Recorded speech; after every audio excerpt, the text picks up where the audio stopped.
Out here in the Wild West, a man's past rides with him. She tried to rob his wagon. The cowboy said, "You forgot my last name out there on the dusty trail." She tried to rob him, hands shaking, heartbreaking. But he didn't reach for his gun, just smiled and said, "You forgot my last name."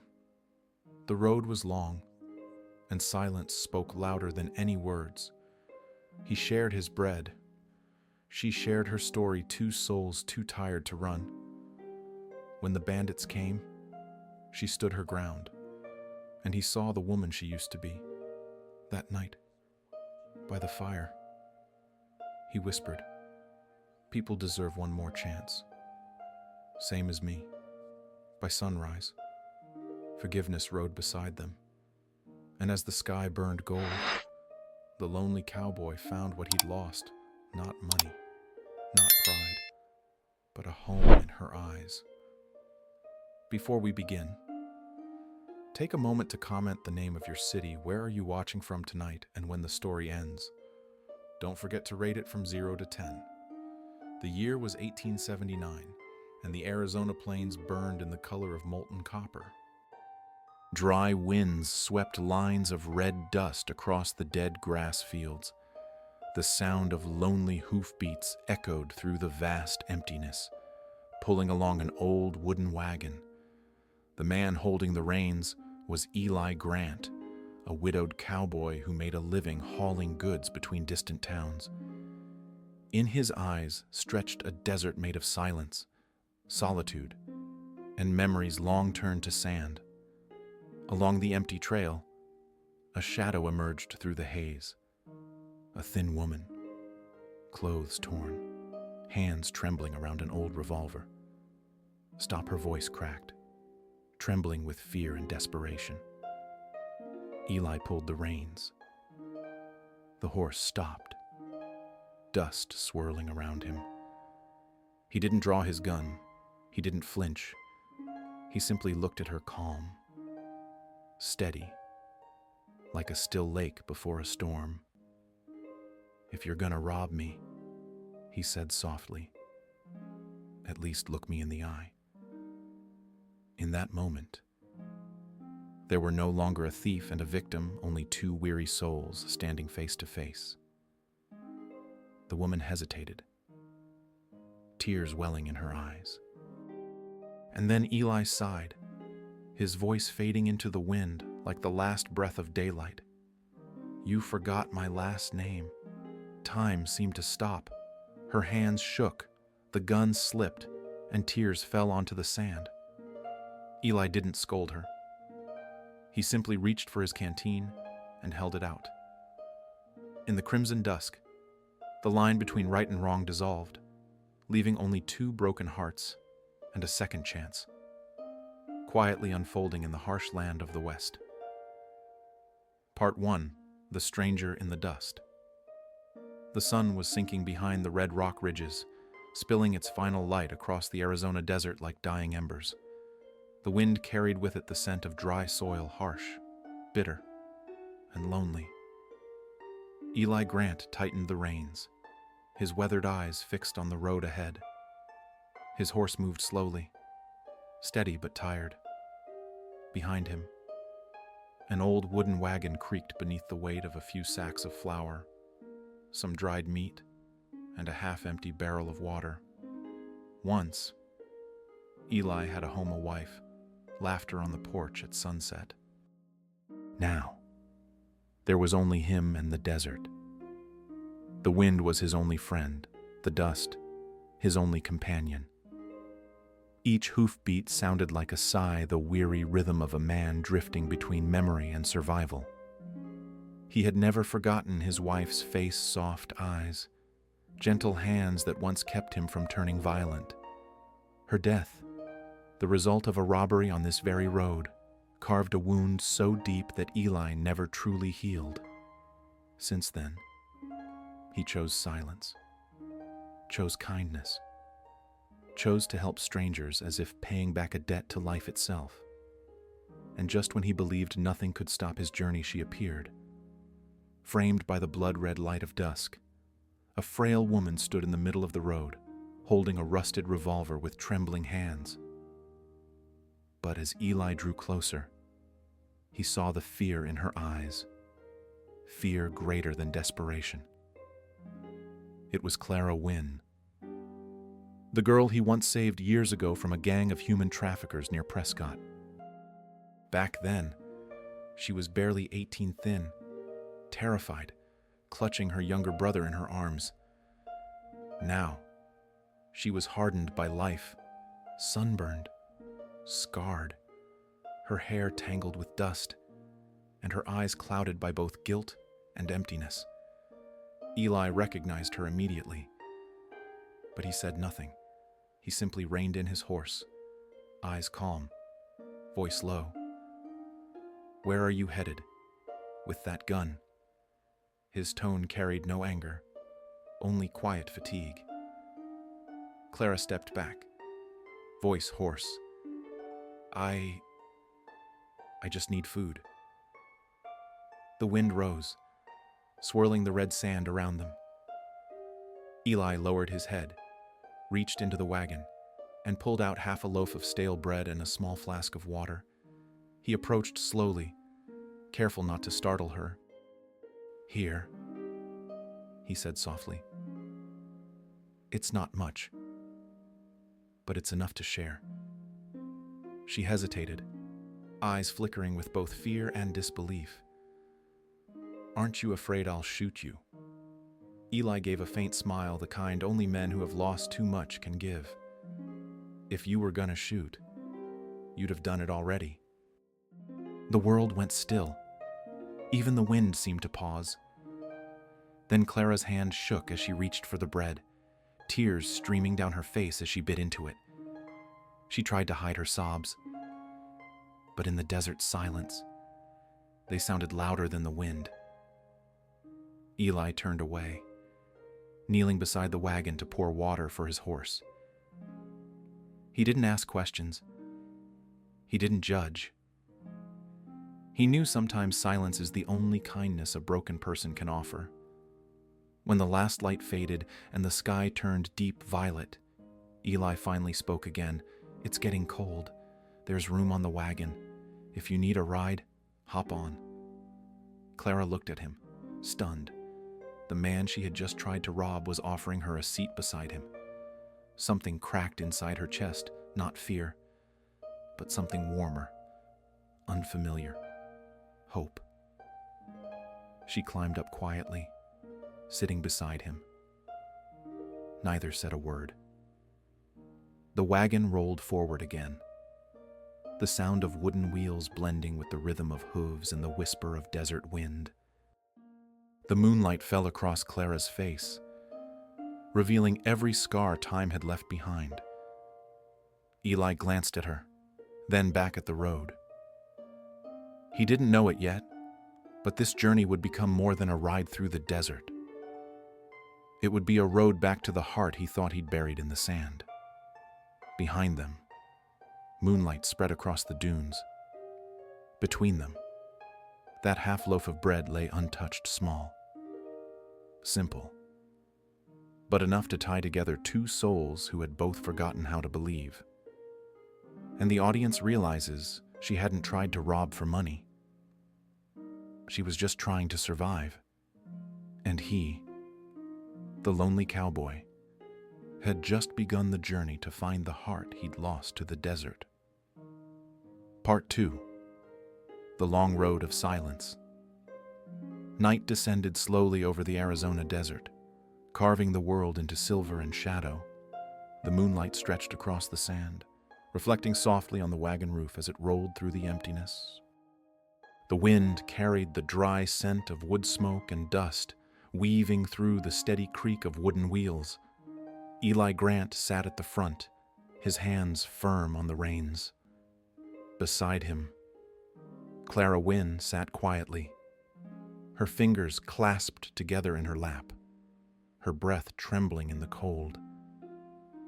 The sound of hooves against the dry earth echoed like the heartbeat of this land, slow, weary, and human. Neither spoke. The silence wasn't heavy. It was deep, the kind that feels alive, as if both were listening to something within themselves.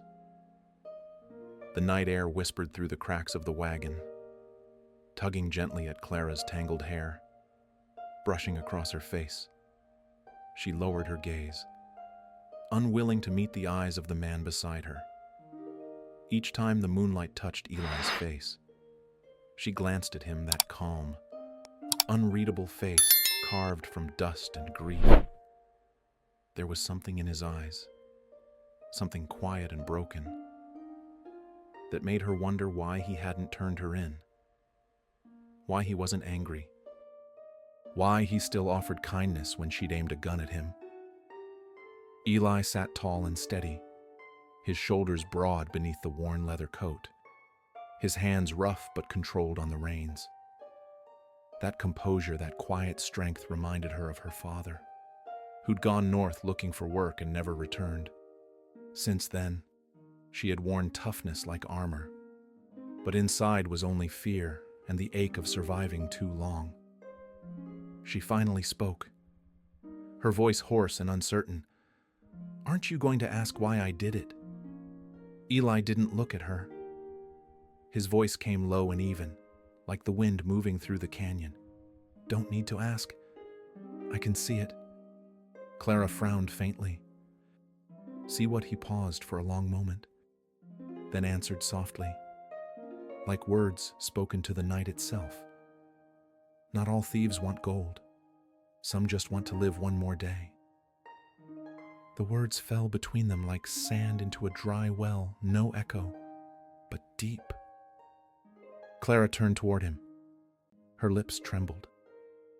That one simple sentence struck something buried inside her, the part that still believed she was human. She couldn't remember the last time anyone had looked at her without judgment. Maybe not since her mother's arms had been the only safe place left in the world. The wind grew stronger. Somewhere far off, a coyote howled, a lonely sound that seemed to come from both the desert and her chest. Clara brushed her cheek quickly, but the tears wouldn't stop. Eli didn't turn, but he knew. He could hear her quiet sobs swallowed by the sound of the wheels. Without a word, he slipped off his old leather jacket and handed it to her. "Put it on. Nights here are colder than they look." She hesitated, then took it. The jacket was still warm, carrying the scent of smoke, coffee, and the long miles he'd walked alone. She wrapped it around her shoulders. "I don't deserve your kindness," she whispered. Eli's gaze stayed fixed on the moonlit trail ahead. "No one does," he said softly. "Sometimes we just choose to do the right thing anyway." The words caught in her chest. Another tear fell onto her hands, warm, salty, alive. For the first time in years, Clara didn't feel like a fugitive or a thief. She felt like a person flawed, tired, but seen. The wagon rolled on through the long night. The moon traced silver rivers across the dunes, as if guiding them back toward something lost. Above, the stars shimmered endlessly. But between the two travelers there was only silence, a silence filled not with distance, but with grace. When they crested the third hill, Clara leaned her head against the side of the wagon, eyes closing. The wind brushed through her hair, rustling the jacket draped around her shoulders. Eli kept his hands on the reins, his eyes on the road, but a faint smile touched his lips. In the vast stillness of the desert, nothing seemed to change, yet deep within them, something had begun to move. A man was learning how to trust again. And a woman, for the first time in years, was learning she might still be worth saving. Part 3. Ashes of the Past. Dawn crept slowly across the desert, its pale light spilling over the cold sand like liquid honey. After a sleepless night, Eli Grant pulled the reins, halting his horse beside the ruins of an old railway stop, once a resting place for trains that crossed the Arizona frontier. Now, only the skeleton remained charred beams, a broken sign swaying in the wind, and rusted rails half buried beneath the sand. The wind moaned through the cracks of the collapsed walls, carrying the whispers of a past long gone. Eli dismounted, tied the horse to a splintered post, and opened the wagon chest. He pulled out a few pieces of hard bread, breaking them in half and handing one to Clara Wynne, who sat on the cracked platform steps. Her gaze drifted far into the distance to some place only she could see. Silence hung between them so thick that the faint sound of their breathing felt like the only thing left alive. Then Clara spoke. Her voice was rough, but steady, the kind of voice that carried the weight of something buried too long. My home, it burned down. Eli turned his head slightly, not asking questions, only listening. My husband, she continued, her voice tightening. He set it on fire. Sold off my father's land to pay his gambling debts. She swallowed hard, knuckles white as she gripped the hem of her worn dress. I begged him to stop. But he took the money and my younger brother with him. I was left with nothing but ashes and a rusted gun. Eli said nothing. His eyes followed the wind as it moved through the ruins, the wind that knew every secret of this land. Clara gave a dry, bitter laugh. You can say it. I was a fool. Everyone else does. Eli crouched near the remains of an old fire pit. He struck a match, lit a few twigs, and soon the small flame flickered back to life. Smoke curled upward, soft and gray. After a long pause, he said quietly, voice low and deep like the desert itself, "We all lose something out here. The trick is not losing yourself." Clara looked up. The firelight danced in her wet eyes, giving them an almost ethereal glow. She didn't speak. She just watched him, a man who neither preached nor pitied, but understood loss the way one understands his own shadow. You've lost something too, haven't you? She asked softly. Eli smiled faintly, not with joy, but with the acceptance of someone who'd lived too long with grief. My wife, he said, and the best part of who I was with her. A gust of wind blew across them, sweeping dust over their faces. Neither moved. Neither needed to. Sometimes silence speaks clearer than any words ever could. Clara glanced at his hands, rough, scarred, yet gentle as he nudged another stick closer to the fire to keep it alive. You always tend the fire like that, she asked, half teasing. Eli nodded slowly. If you don't, the desert swallows everything people. Memories, faith. The morning light grew warmer. Clara held her palms toward the fire, letting its warmth seep into her bones. In the flickering glow, their faces mirrored one another, two souls scarred by different wounds, yet shaped by the same ache. Eli turned to her, voice calm, but firm. You don't have to apologize for surviving. Clara. She looked away, her lips trembling. That simple sentence, unadorned and honest, tore loose the knot that had bound her heart for years. Tears fell. But this time, they weren't born of despair. They were tears of release. And the audience feels it, that quiet, raw moment when two people sit amid the wreckage of their pasts, not saving or redeeming each other, but simply acknowledging that pain doesn't make them weak. It makes them real. In the distance, the rusted train glinted faintly under the morning sun, a silent witness to two lives rediscovering themselves among the ruins. The desert remained vast The air still dry, but somewhere between the ashes and the wind, a new fire had been lit. A fire of understanding. A fire of forgiveness. From that moment on, their story was no longer about a thief and her victim, but about two souls learning how to forgive themselves. Part 4. The bandits come. The morning had barely broken, just a faint line of rose-colored light brushing the horizon.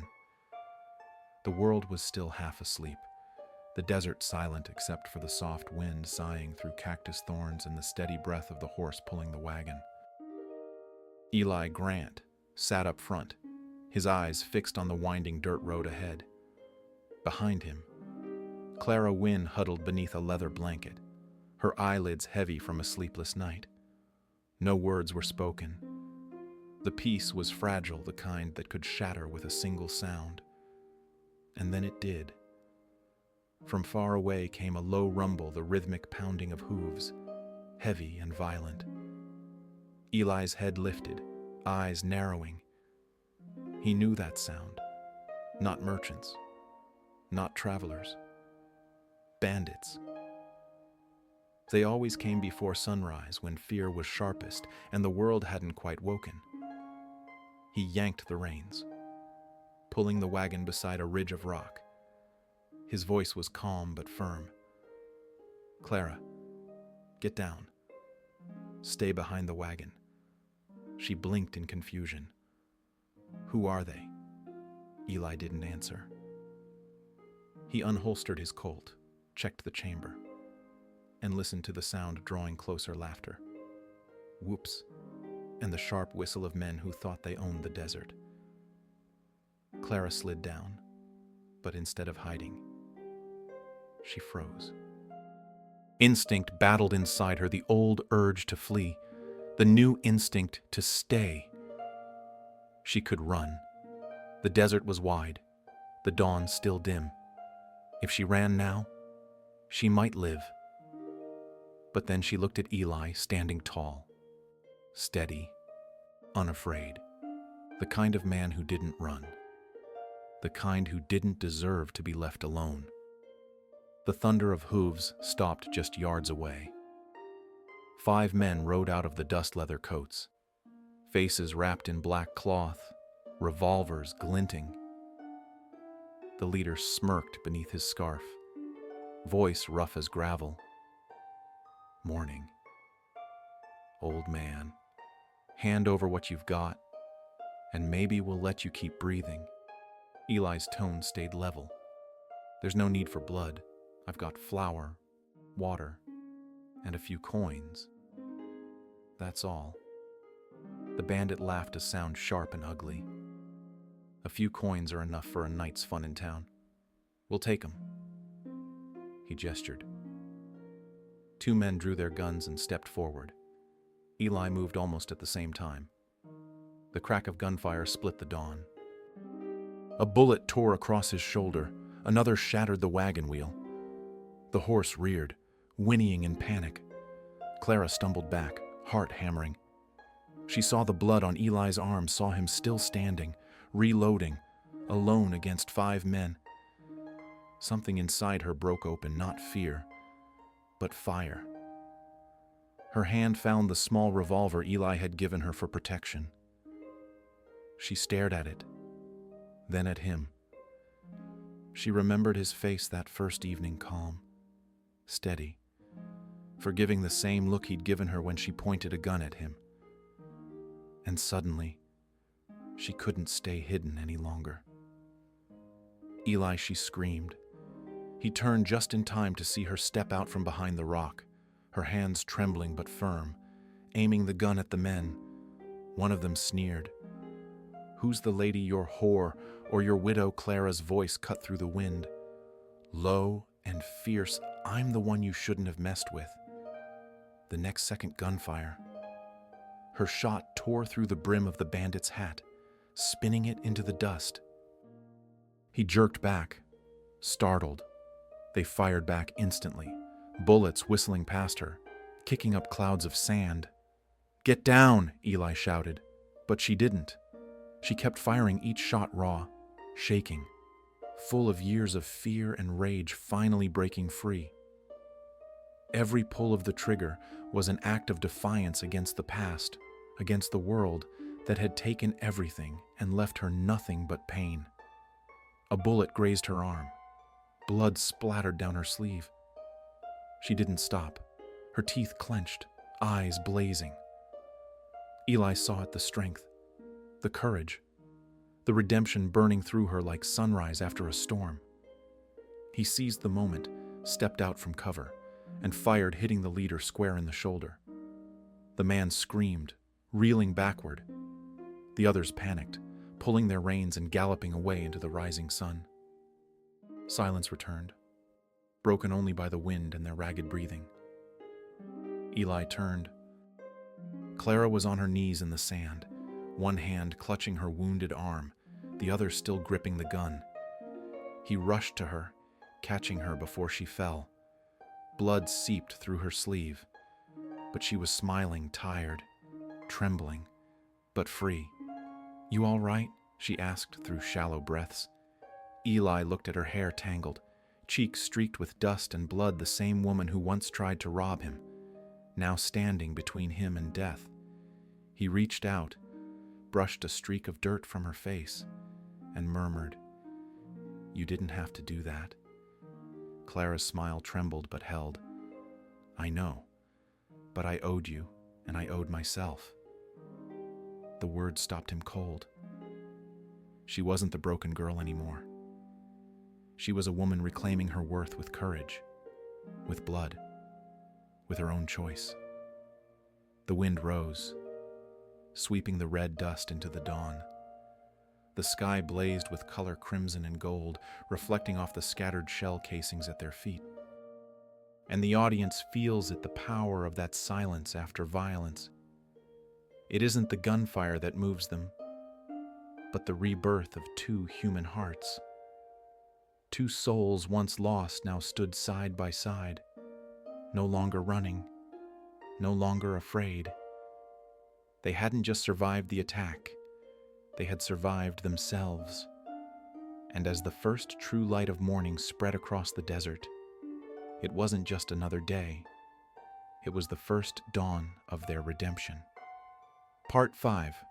After the smoke clears, the air still smelled of gunpowder, sharp, metallic, and dry, mixing with the dust and sweat of the desert. Dawn had risen, but its pale light was dimmed by the red haze that still lingered in the wind. The ground was scarred with hoofprints, spent shells, and streaks of dark blood drying on the sand. The wind sighed low between the rocks, carrying the echo of the fight, a deep, mournful sound, like the weary breath of the West itself. Eli Grant stood amid the wreckage, revolver still warm in his hand. His eyes scanned the horizon until they found Clara Wynne, slumped beside the broken wagon wheel. Her shoulder was soaked through with blood, dark against the torn fabric of her dress. He ran to her, falling to his knees. "Clara." His voice cracked, part shout, part prayer. She lifted her head weakly, her lips pale. "I'm fine." But her voice trembled, and they both knew it wasn't true. Without a word, Eli pulled off the gray wool scarf from around his neck, the one his late wife had knitted years ago, and tore it in half. His hands shook slightly as he pressed it against her wound, tying it tight, not from fear of blood, but from the strange, forgotten warmth of human closeness. "You've lost a lot of blood," he murmured. "You need to rest." Clara forced a faint smile. "You forget. I've survived worse than this." Eli paused, eyes softening. She was right. The woman before him had walked through hell and still had the courage to stand and fight for someone else. In his gaze, something flickered, a glimmer of belief, the kind he thought had died with his wife. She shifted, wincing in pain. "You should go. You've got a horse. Supplies. I'll only slow you down." He tightened the knot on her bandage and said quietly, every word deliberate. Steady. You forgot my last name, but I never forgot yours. The words hung in the air heavy, tender, and true. The wind tugged at her hair, and through her blurred vision, she saw him as she had years ago, the man who gave her bread and water when the rest of the world turned away. Her lips trembled into a broken smile. You. Remember, Eli nodded. Clara Wynn. The girl I pulled off the Prescott Road when you were 18. I remember because you were the only one who looked at me like I wasn't just a lonely man, but someone still worth trusting. She turned away, tears spilling silently down her cheek, mixing with the blood on her arm, red and salt and strangely beautiful. Eli reached into the wagon, pulled out a small pouch of bandages and salve. His movements were careful, almost reverent, as he cleaned and wrapped the wound. The scarf was stained dark now, but he didn't stop. You know, he said softly, eyes on his work. I used to think I couldn't save anyone anymore. But this morning, maybe you saved me. Clara blinked up at him through the smoke-hazed light. Saved you, I only fired a few clumsy shots. He smiled a tired, genuine smile that deepened the lines around his eyes. No, you reminded me why I'm still here. The wind rose, swirling red dust around them. Eli pulled a blanket from the wagon, draped it gently over her shoulders, and sat beside her. He lit a small fire, the flames flickering weakly in the breeze. Their reflections danced in each other's eyes, two small lights in a vast desert of silence.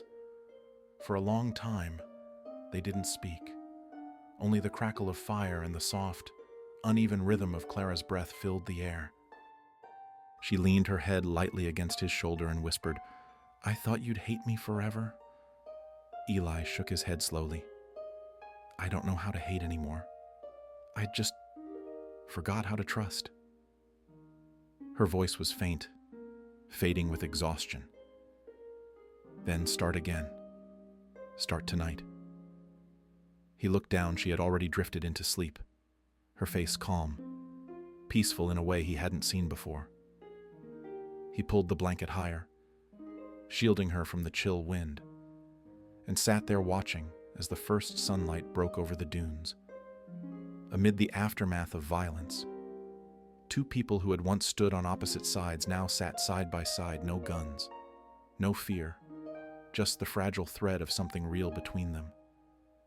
The sky turned a soft gold, and as the smoke cleared, Eli laid his hand gently over hers, holding it.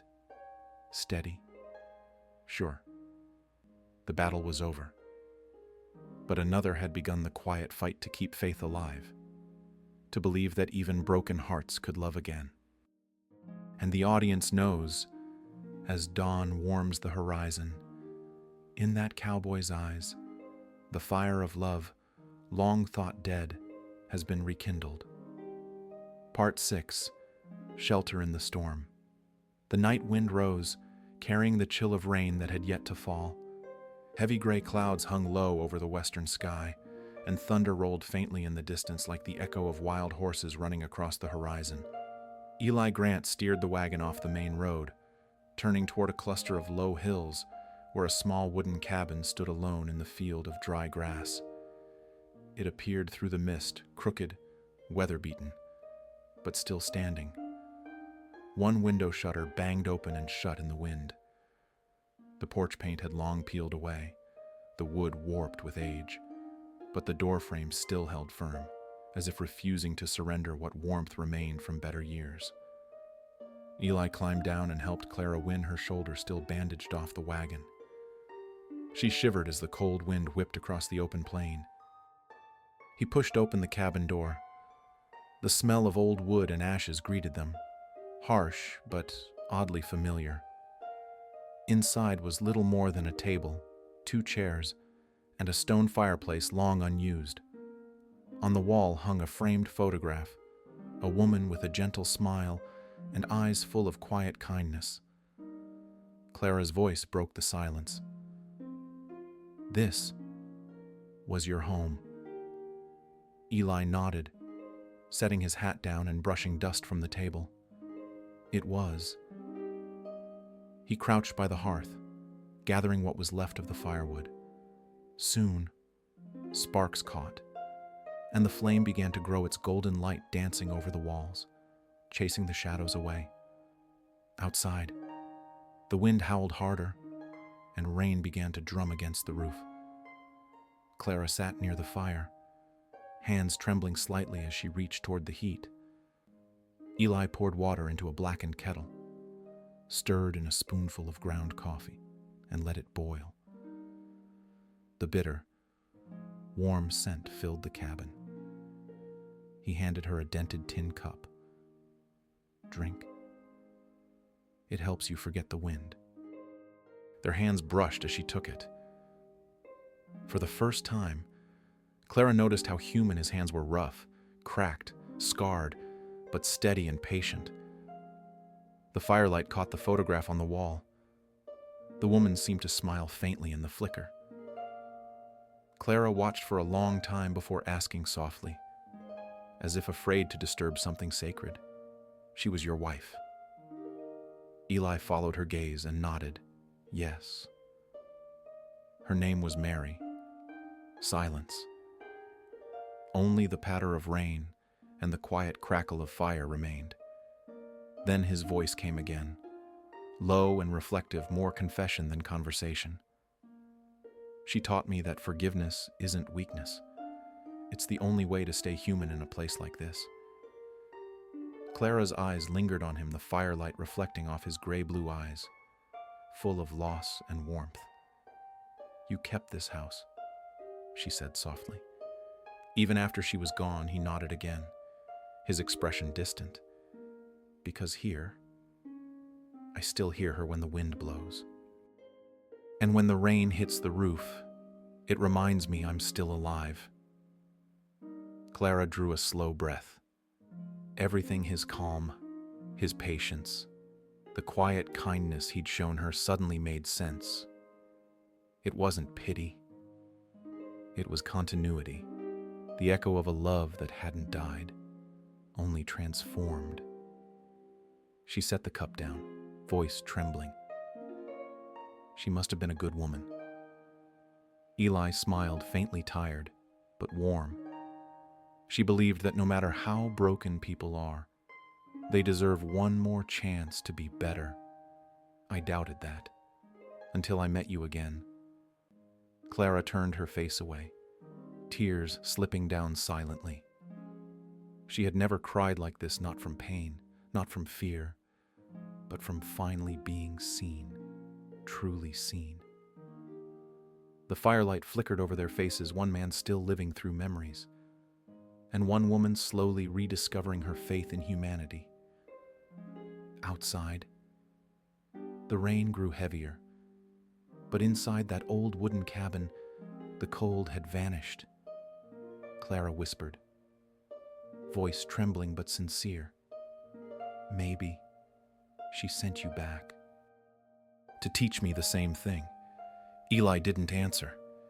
His eyes lingered on the window, where lightning split the dark sky. He knew, though, the past still lived within these walls. Something new had begun to stir. And when the rain finally softened, leaving only embers glowing in the fireplace, they sat together in silence. There was no longer a divide between pain and hope, only warmth.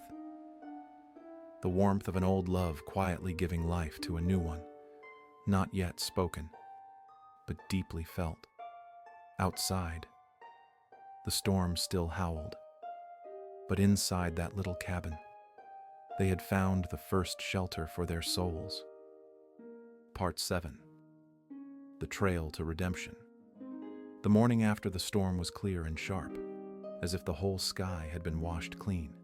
The sun rose over the low hills, spilling gold across the narrow trail. Eli Grant drove the wagon forward, Clara Wynne beside him, still wrapped in a leather blanket. Neither spoke, only the soft grind of the wheels against gravel and the whisper of wind through the dry grass filled the silence.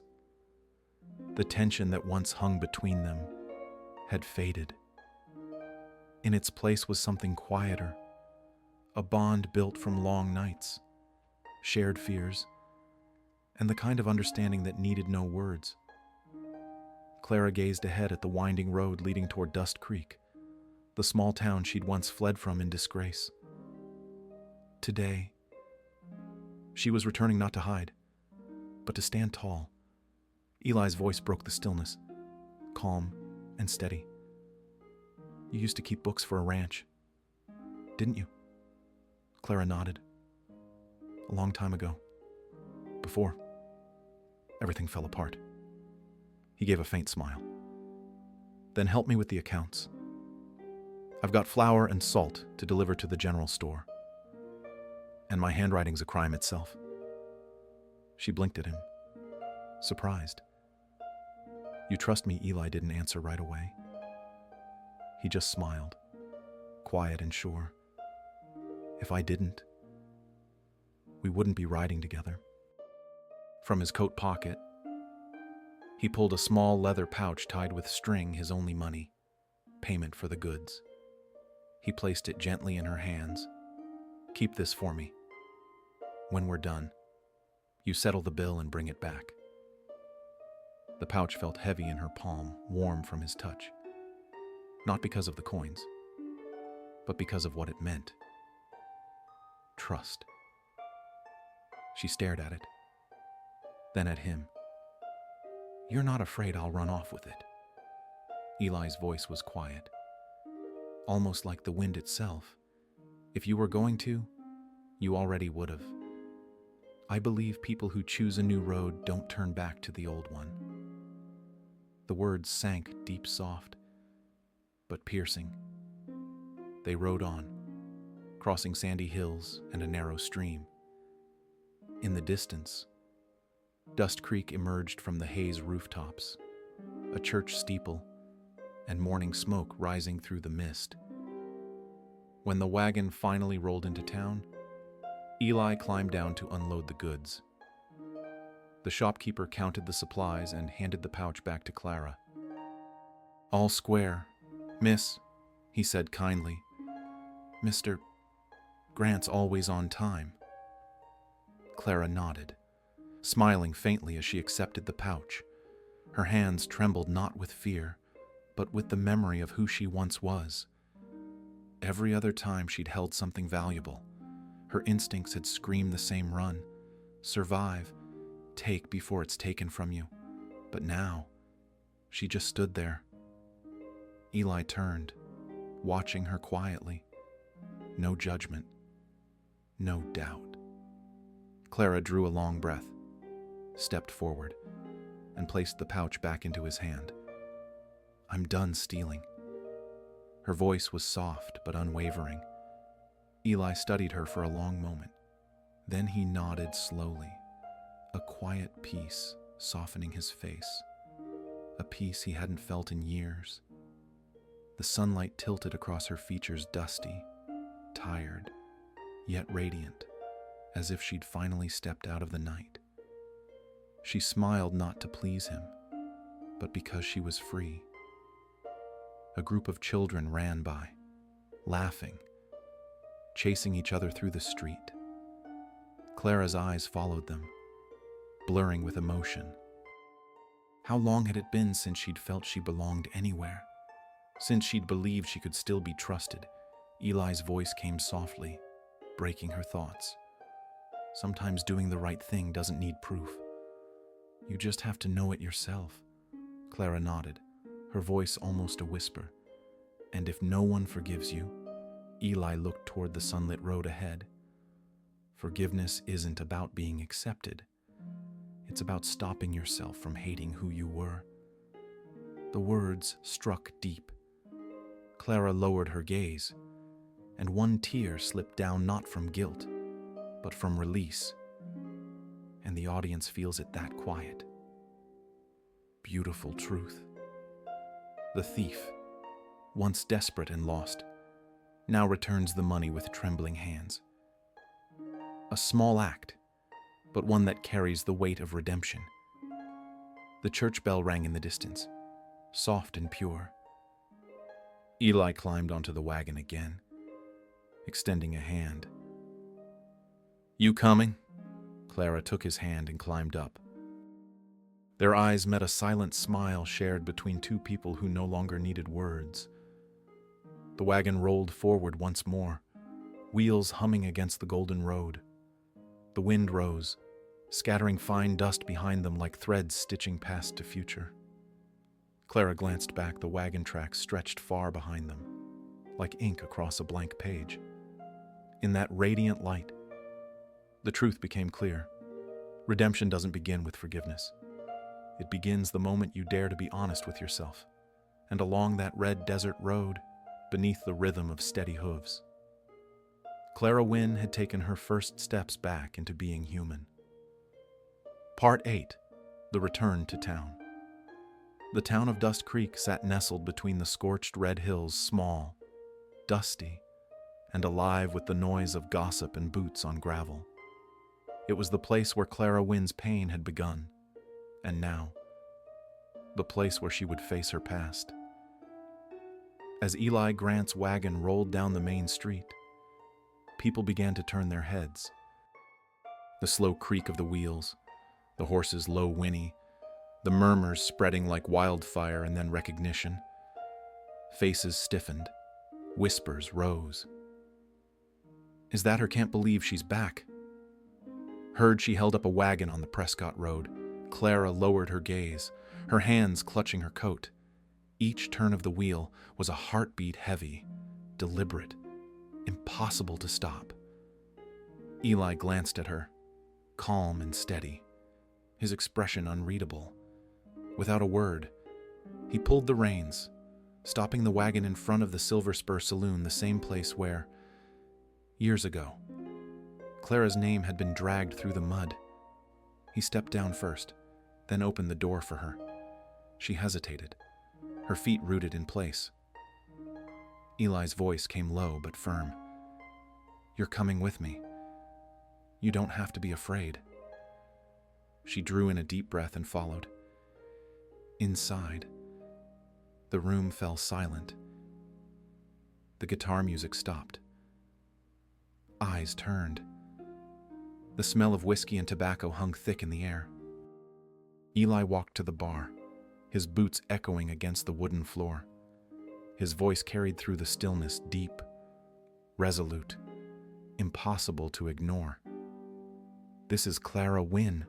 She's with me." The words landed heavy. A few men in the corner exchanged looks. Behind the counter, Martha Kane, the gray-haired saloon keeper who'd known Eli since his youth, set down her glass and stepped forward. "She's the one you mentioned before," she asked quietly, suspicion in her tone. Eli nodded, eyes never leaving Clara. "Yes. And I can vouch for her. She's not the woman you think she is anymore." Clara stood behind him, her hands trembling, heart pounding so hard she could feel it in her throat. Martha studied her hard eyes, scanning the woman before her, and then sighed softly. She poured a glass of water, set it on the bar. "If she's with Eli Grant," Martha said, "that's good enough for me. Sit down, sweetheart." Clara froze. The words were simple, but they hit like a revelation, her first acceptance after years of exile. She sat down, both hands clutching the glass as if to anchor herself. Eli smiled faintly and took the seat beside her. The murmurs faded, the guitar resumed, the world went on. No one shouted, no one threw stones, and for Clara, that quiet was everything. She turned to him, voice barely above a whisper. "Why did you do that?" Eli leaned back, gazing into his coffee cup. "Because I know what it's like to be invisible. I lived among them for years, and not one person ever truly saw me. Today, I wanted them to see you, the real you. Her eyes glistened. The memory of the day she was cast out, the shouting, the shame, the loneliness washed over her. But now, in this same saloon, a man had stood up for her, not with a gun, not with power, but with honor. The evening sun spilled through the windows, bathing them both in gold. In that light, Clara saw Eli differently, not just as the quiet cowboy who had saved her, but as something larger, a symbol of faith, of strength born from kindness. Her voice trembled. You didn't just save me from the bandits. You saved me from my past. Eli looked at her, a soft smile curving his lips. And you reminded me that goodness only matters when we're brave enough to share it. They sat there, side by side. As laughter slowly returned to the saloon, the first sound of belonging Clara had felt in years. Outside, the sunlight deepened into amber, painting the town in warmth and dust. The cowboy hadn't saved her with a bullet or with a promise, but with his name, his word, and his faith. And in that moment, under the glow of the western sunset, the people of Dust Creek, once hardened by judgment, felt something stir again within them. For the first time in a long while, the town was lit not by the fire of revenge, but by the quiet, golden light of forgiveness. Part 9. The Letter. She wrote night settled softly over Dust Creek. Moonlight slipped through the window of a small inn room, washing the walls in a silver calm. The thin curtains swayed gently in the wind, the sound like the sigh of time itself. And in that stillness, the only noise came from the slow, careful scratch of a pen against paper, as if every word were being written with a piece of her heart. Clara Wynne sat by the old wooden desk, a single oil lamp casting golden light over her face. Under that glow, she no longer looked like the outcast the town once condemned. There was strength now, and serenity, and something new in her eyes. Something that looked a lot like dawn after a long, merciless storm. On the table lay a single sheet of paper. Beside it, a faded envelope that read, "To Mr. Howard, former owner of the Wynne Ranch." The man who had taken everything from her, her home, her name, her dignity, and driven her down a road of desperation and theft. Clara drew a deep breath and lowered the pen. "Dear Mr. Howard, I'm not writing this letter to reclaim what I lost. I write because I've learned that some things, once gone, cannot be returned, but they can be released." Outside, the wind whispered through the cracks of the door, blending with the faint strum of a guitar drifting from the saloon across the street. The melody was slow, low, and aching the heartbeat of the West at night. Then her voice echoed softly, not in the room, but in the hearts of those listening. Forgiving them doesn't free them, it frees me. Her hand paused. A single tear fell, staining the paper. She didn't wipe it away. She let it dry there, as part of the truth. She continued writing. "I once believed anger was the only way to survive, but it only took me farther from who I was. I haven't forgotten, I've simply stopped carrying it. If you ever read this, know that I have forgiven you." When she set the pen down, she exhaled not with exhaustion, but with release, as if a weight that had lived on her shoulders for years had finally been lifted. Out on the porch, Eli Grant stood silently, watching through the window. The moonlight traced the lines of his face, softening them into something peaceful. He didn't step inside, didn't say a word. He knew there are battles every soul must fight alone, and tonight, Clara had won hers. She folded the letter, tied it with a thin piece of string. The oil flame flickered, painting her face with a gentle gold. In that moment, she was no longer the runaway, no longer the thief. She was a woman who had found her way home, not to a house, but to herself. Clara placed the letter on the table and whispered, her voice trembling yet free. You took my home once, but tonight, I've built a new one inside my heart. Outside, the guitar played on slow, tender, and full of memory. The melody seemed to breathe through the scene, reaching out to every listener. Some smiled, some wept, because they understood forgiveness isn't weakness.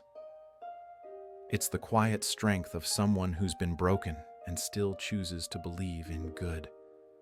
Under the pale moonlight, Clara lifted the letter to the window.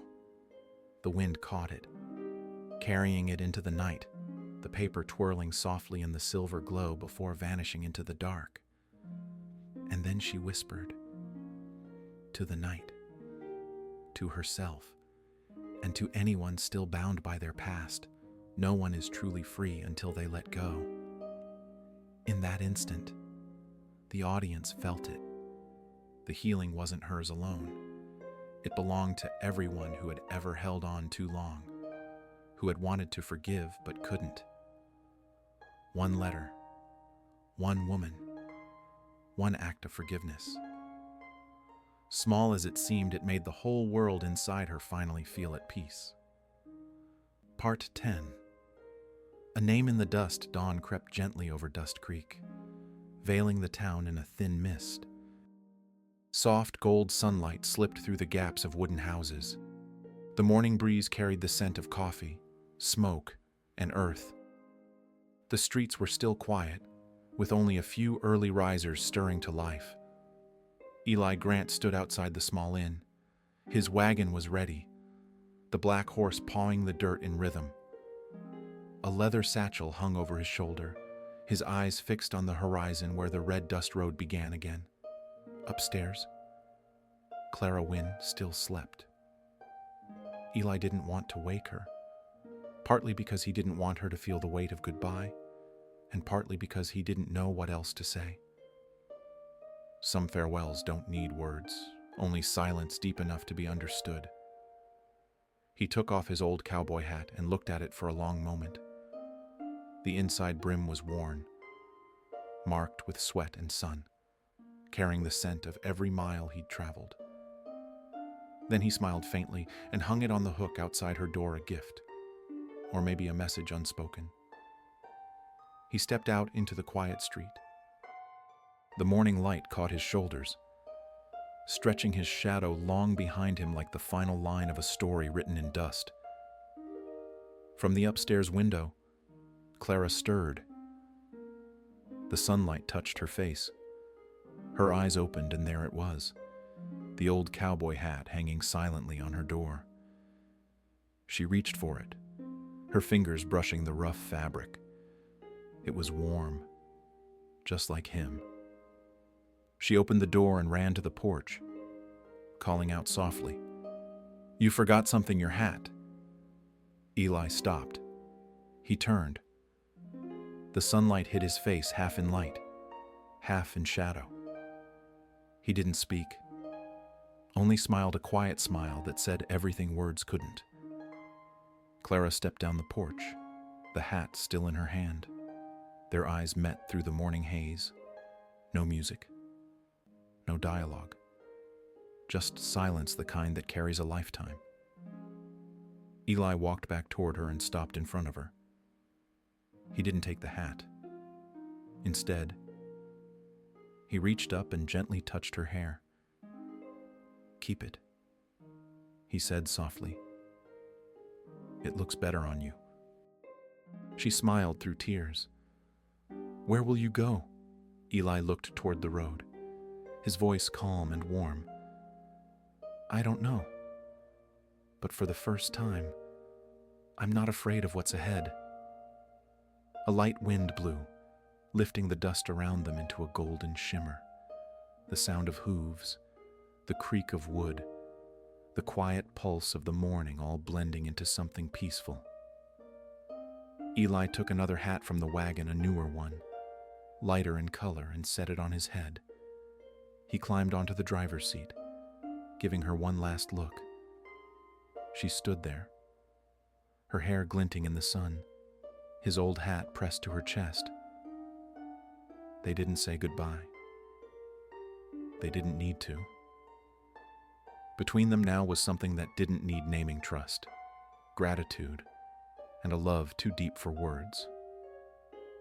The wagon began to move, wheels crunching against the gravel. Eli's figure faded slowly into the horizon, swallowed by the golden morning light.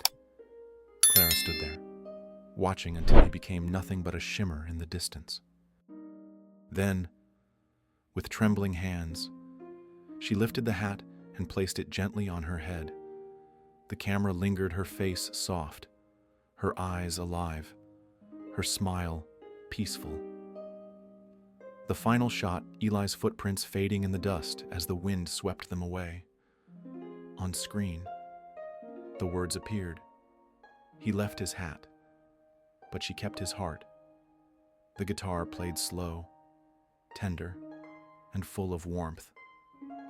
The audience didn't cry from sadness, but from the quiet beauty of something real, a love built on redemption and respect. The sunset, promise evening, fell over Dust Creek, painting the town in copper and flame. The air shimmered with gold dust, the kind only the West could make lonely and beautiful all at once. Inside the small house at the end of the street, Clara stood by the window. The fading sunlight touched her hands as she held Eli's hat. She smiled a gentle, knowing smile and ran her fingers along its brim. It still carried the scent of sun, of wind, of him. She walked to the wooden rack by the door, where Eli's old coat still hung. She placed the hat neatly beside it. The last ray of sunlight broke through the window and struck the hat, setting it aglow as if it had absorbed the spirit of the West itself, wild, kind, and eternal. Her whisper filled the stillness. "Thank you for believing in me, even when I couldn't." Outside, the sound of hooves faded into the distance. Eli's shadow rode toward the burning horizon, his figure growing smaller under the vast sky. Each heartbeat of the horse echoed with the rhythm of a story not about heroes, but about two broken souls who learned to love again. Out here, some people steal to survive, but the rare ones give everything just to forgive. The camera slowed Eli riding into the sun, the golden dust swirling behind him like memory itself. Back in the quiet house, Clara stood smiling the smile of someone who had finally found peace. The soft strum of a guitar returned low, healing, steady. The frame lingered on the hat, glowing under the last sunset. The wind lifted the curtain. The room breathed. And then, as the screen faded to black, the final words appeared. Forgiveness rides longer than revenge. In the Wild West, every soul deserves a second chance. Cowboy lan lung yu bang su chuok loi. Subscribe to Wild West US, where forgiveness rides longer than revenge. The light died away. Only the wind remained, and somewhere in that silence, the viewers found themselves smiling through tears. Because in a land built on pain and pride, they understood forgiveness is the bravest kind of love. He found peace, not by forgetting his past, but by forgiving